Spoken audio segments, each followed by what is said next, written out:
Good morning. Let's talk about fractional exponents today.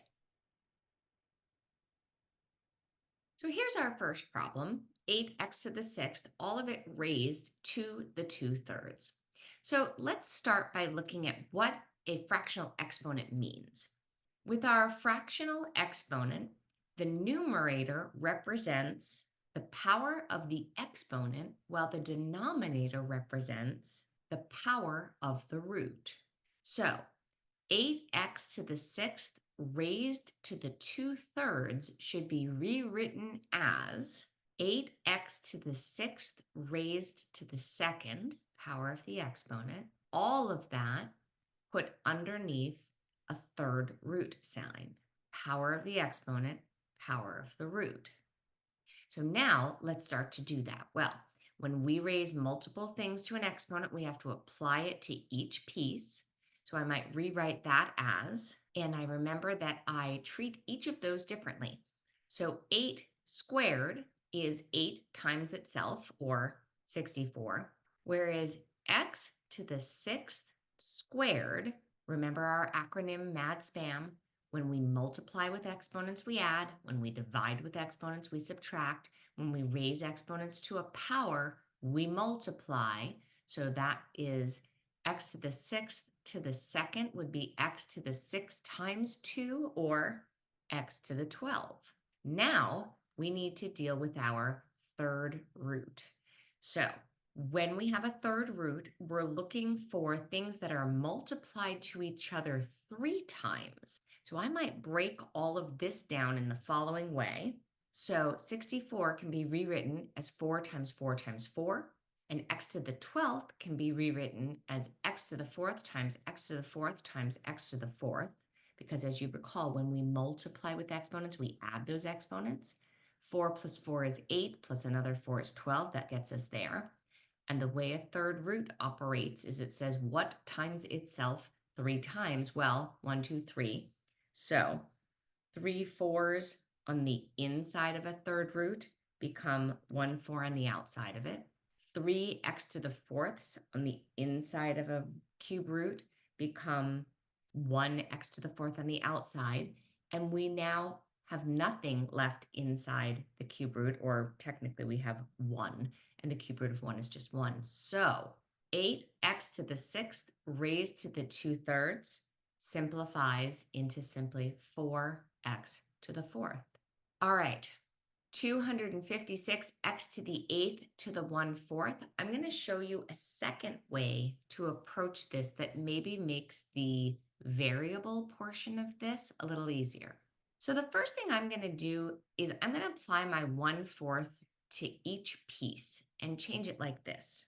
Now, let's work with our variable being raised to a power being raised to another power. I could take this and make it the fourth root of x to the 8 to the 1, but instead, I'm going to again conjure and if this isn't familiar, I've got a video on this, go check it out.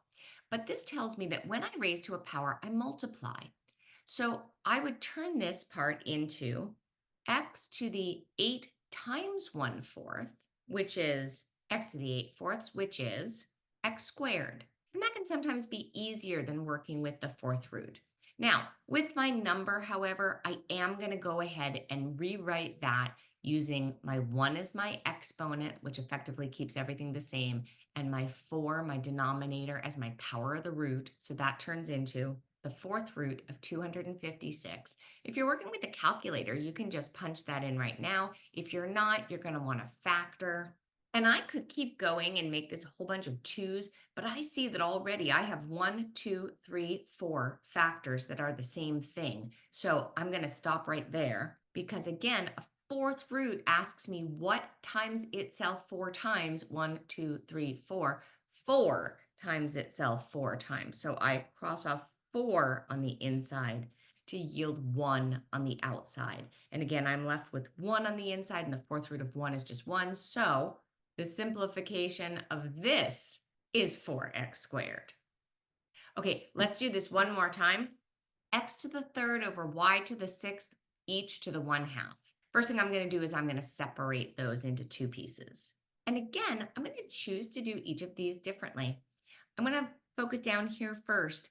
y to the 6 to the 1/2. And remember, when I raise to a power, I multiply. So that becomes y to the 6 times 1/2, or y to the third.